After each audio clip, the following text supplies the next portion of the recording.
cik man pateicīgā sirds, lūk viss, kas patiesi mūs var.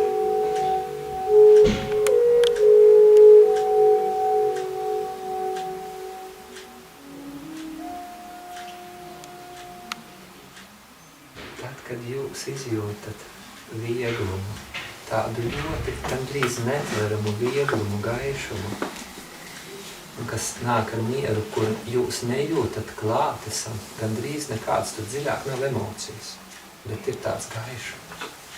Parastās emocijas ir ap saules pilnu šeit, viņas tāda sasākas. Ja? Tāds gaišums ir kā nav. Tad jūs varat droši zināt, ka jūs pieskāraties garīgās sirds 4. stāvā, un tur ir loks, un tur faktiski ir vieta, kur ir klātesoša dvēsele.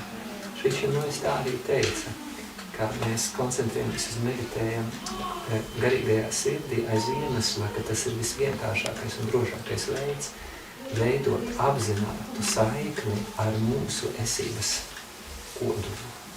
Un tad, kad mēs šo saiti varam izveidot un nostiprināt, tad jau mēs jau varam iet vai nu augstāk, vai nu zemāk, vai vēl kaut kur, bet mēs būsim pasargāti. Mums tāda veselas gaisma mums vienmēr pasargāti, bet ja mēs no sākuma staigāsim apkārt, tad mēs tādā drošībā nebūsim.